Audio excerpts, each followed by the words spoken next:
And I know that there are people who are not going to agree with me on this, but I've got to say it because it's on my mind.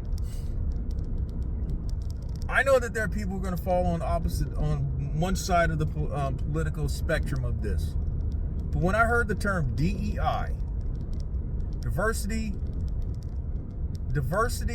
equality, and inclusion, that's what it means. And to say that someone is a DEI hire, someone who has shown the ability to be appointed to a position and elected to multiple positions in the most populous state in the country, and then representing the second most powerful position in the world. That's not a what they want to say. The way they're saying it, it's like no. See, you only got that because you are seen as black and a female.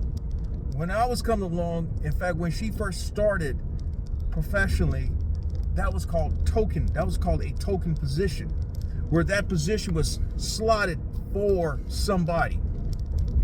Okay?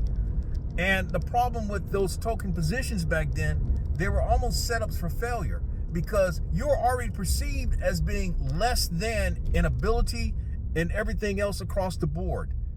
And so it was up to you to overperform just to earn some measure of respect, to be seen possibly as on par with everybody else. Actually, to be seen as on par with probably the most mediocre of their kind. I'm talking from experience about this, okay? I'm old enough to talk about from experience about this. I've had life experiences dealing with this type of thing. See, as I've shared on many occasions, my formal background is that of a newspaper reporter. And when I finished school back in the late 1980s, that was still a time where blacks represented less than 10% of the newsroom. And quite frankly, that number really hasn't changed over the last 35 years. I believe the last numbers I saw was like 12%. That's not a big difference after 35 years. In fact, most of those numbers are skewed towards the larger markets, where there's more consciousness of diversity. There's more consciousness of creating equal opportunity, and there's more consciousness of inclusion. Okay, but that doesn't mean that industry-wide that attitude exists, that mindset exists, that approach to putting forth the best product possible exists. Okay. Now, I also know that when you're in that type of a situation, as I mentioned, they're looking for someone to fit a slot, but they're also looking for someone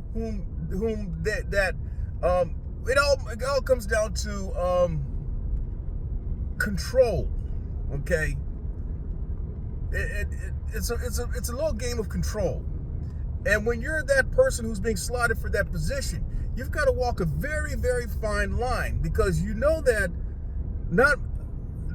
there's not a lot of these opportunities out there, but you're also looking at it as, hey, if I do well enough, perhaps I can catch somebody else's attention down the road. Okay? Well, that can't happen. And there are those who have benefited from that. Of course, you're also there are those who have benefited from that. But I can also tell you, though, that if you don't fit that mode, if you're not that docile person who understands tact, it could be a very difficult path for you. In fact, what may happen too is that you get blackballed. I can talk on both counts.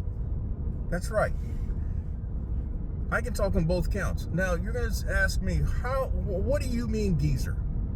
Anybody know that if I'm talking about something, I'm telling from experience, and I'm telling from a founded position. Let me explain this.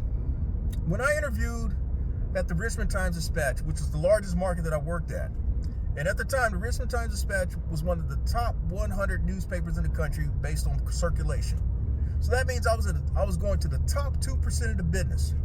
When I went there for my interview, the guy who interviewed me took me to a place in the eastern part of Richmond, and he was telling me how Virginia's changing, Richmond's changing. He even said how he voted for Doug Wilder. And he says that, well, people don't go out here to stand on the soapbox and yell, yeah, nigger, nigger, nigger, nigger, nigger. They don't do that anymore. But Virginia's changing. Richmond's changing. In fact, there was some truth because Doug being elected first black governor of the state. He's been the only black governor of the state. But the fact of the matter was that was a seismic change. Now, politically, Richmond was still a Republican stronghold. Richmond right now, Virginia was a Republican stronghold. And I can tell you that in my experience, I can tell you my working there, I realized who I was, and it did not take me long to realize that. If I were to share one experience from there, in fact, this experience actually marked the beginning of my end there. I was working desk one night, and I hated working desk. I hated the fact that the beat that I had was a slotted position for black reporter. You were only going to do certain things there. It was like what my uncle told me when he finished college back in the early 1960s. Well, yeah, that's fine that you got, that's all nice that you got a college degree. But the only job we got is this broom and this mop, janitor position. And that's the way I saw it. I saw it as a fucking janitor's position. There were a couple of guys who had worked before me who had went on to better opportunities. In fact, one guy, he's been in a very plush opportunity on TV for like the last 15, 20 years. I'm not gonna name names. I've told people privately or in person who this guy was whom I replaced. In fact, he called me up and told me that I was working among a bunch of snakes. But moving on, what happened was I was asked to edit a story, and the guy in the first paragraph, lead paragraph, says, you may not know who this guy is, but he's 6'5", 290 pounds, which is larger than most Orientals. That was the actual paragraph that he wrote. And then what happened was, there weren't emails back then, but you had an intranet system, an early precursor to the internet and an intranet, where you can flash a message to someone. And so what I did was I cut and paste, flashed a message to another black reporter, and then he sent it to someone else, the city editor, and she went full blast over to my editor, one or two people who interviewed me for that job. Well, he's looking all mush-faced and pissed off, and he says, well, it's good, fine, but you should have kept it over here. From that point forward, they were looking to get rid of me. And they found an opportunity to get rid of me about 6 months later. And so I ended up resurfacing in South Carolina and kind of went through the same thing again. And that's another story. What happened is that when you are of that underrepresented group, people are always looking for ways to disqualify you, okay? They're always looking for ways to disqualify you. And as I was taught, and as I impressed upon my daughter, you've got to be 10 times better than them, that you don't give them any room to find fault with you. And it was true then, and it's true now. And people are still going to say whatever they're going to say. But the other thing that is true, they say you don't know what a person goes through unless you've been in their shoes. And a lot of people have not been in the shoes that I'm describing of myself, but I also know what they're talking about with Kamala Harris. See, she was in a time where there was very few of her. And so she did certain things that she had to do to keep moving forward. And she described it. She's actually described it in a couple of public appearances recently. So here's the thing about breaking barriers. Breaking barriers does not mean you start on one side of the barrier and you end up on the other side. There's breaking involved. And when you break things, you get cut. And you may bleed. And it is worth it every time. Every time. And so too, especially the young people here, I say to you, when you walk in those rooms, being the only one that looks like you, the only one with your background, you walk in those rooms chin up, shoulders back. This is part of what's involved, is that we have to know that sometimes people will open the door for you and leave it open, sometimes they won't. And then you need to kick that door down.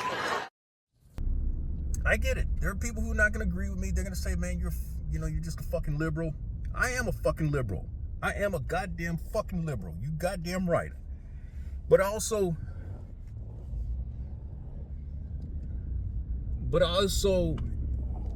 I also don't back down either.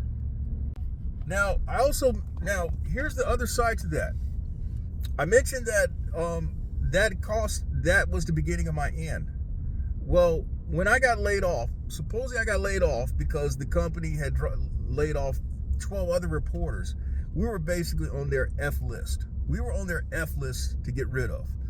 That's what I've come to realize. We were the undesirables, and it was easy to get rid of the undesirables first. Then if there are any others you need to get rid of, then you can say it was a pure business decision. But I'm going to tell you what happened was, in that time being out of work and trying to get back into the business, I interviewed at a newspaper where Stephen A. Smith actually started out at. Okay? And the editor excuses himself, whips out with a bag of chaw, and says, "Excuse me here, man, I'm kind of a redneck." I mean, that's actually what he said. Dipped, put in a big old chaw, and smiled at me, and then he says, "Come on, man. Come on, level with me. What paper's going to get rid of their only black sports reporter?" All I could tell him is that they told me it was a business decision, and that they had certain commitments. They had certain financial commitments they had to make with the new printing plant facility that they had just opened, and I happen to be one of those whom they let go. That's all I could tell them. Now you say you wouldn't wish certain things on certain people. There are certain people I still would wish things on, but it's a damn shameful experience to go through something like that when somebody comes, kind of, "Hey man, come on now. You tell me that, come on now, all right?" That happened. That was 1992. That was 1992, fall of 1992. I go to another newspaper interview. It wasn't a sports reporter position, but it was a news site position at a newspaper in New Jersey. And the people, I'm backing up here at the Geezer compound, so I'm gonna finish up I'll probably be finishing up from here. But anyway, so I interviewed at a newspaper in New Jersey, and it was a news side position. But these people, this is what I'm talking about when you're trying to make things happen at a time where there's not many of you. And so when you get opportunities, but when I interviewed at this place a few weeks later, they didn't ask me substantive questions. They asked me my general knowledge of things. And some of the questions that they asked me were, for example, who was Ross Perot's running mate? I told them Admiral James Stockdale.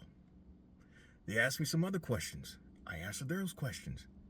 And when I called and followed up, they told me I was the least qualified candidate on there. I was at the bottom of their list. Just goes to show you what you deal with. And it was things like that when I finally resurfaced in South Carolina that drove me to prove people wrong. Okay? And even then, in the drive to prove people wrong, I probably learned a lesson in tact, in that I was not the most tactful person, because I felt that whenever it was something that I was in strong disagreement with, I felt it was something that the attempt was to derail me from trying to get ahead. And that happened multiple times, in which I literally would almost come to punches with people trading punches with people with stories, especially the ones that I felt that were big story opportunities. And that happened multiple times, in fact. And when I look back, that's probably why I'm not where Stephen A. Smith is, because I lacked tact. I had the hardware, I had the resume, but I lacked tact. And a lot of it came because of the era of which I came out of, in which there's not a lot of you, but yet you know that if you don't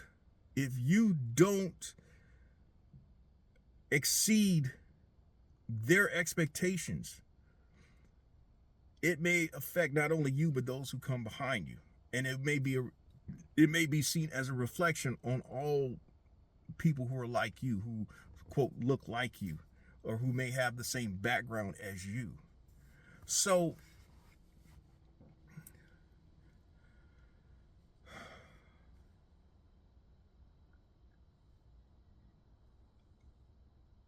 what do you do in the year 2024 when you hear stuff like that? Well, number one, you have to fight back with truth. You have to fight back with facts. But also, you have to look the enemy straight in his eye. You have to look the enemy straight in his eye and tell him that he's a lying motherfucker. That's basically what you have to do. And I'm going to end with this example. Even though it cost me yet another opportunity, but I'm going to share this one with you too. What it is that I'm going to tell you in a nutshell. Experiences like this, adversity like this, you have to, it causes you to look within. It causes you to look within, to drive and motivate yourself to overcome and and prevail. That's in a nutshell. But I'm gonna share this experience. All right, so I left the newspaper business in February 2000. I left on my own terms. But then I interviewed a few weeks later in Atlanta at the CNN Center for a project between it was a short-lived project between Sports Illustrated and CNN, and it was in their sports department. And I sat down with a bunch of people. There was one guy I sat down and spoke to twice. And this is what I mean by looking somebody in the eye and calling him a motherfucker in his face. When I first sat down, the guy just stared at me. He just stared at me. And it kind of threw me off. Remember I mentioned about how it's about control a lot of times when you're in these situations where certain situations may be slotted for you and all. They're looking for a certain type of person that they can control, and they feel that is not a threat to them. That's what it's all about. But when you stand your ground, you're seen as a threat. Okay? So I went on talking, blah, blah, blah, blah, blah. There were some people I brought up, and he said, yeah, I know who that person is. And so I went on, took a general sports knowledge test, went off the sheet. No doubt. They were looking for somebody who had experience with the internet.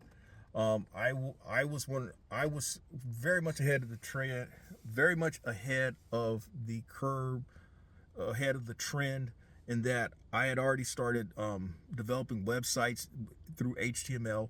And back then in the year 2000, you basically had template type, what amounts to are template type formats with HTML.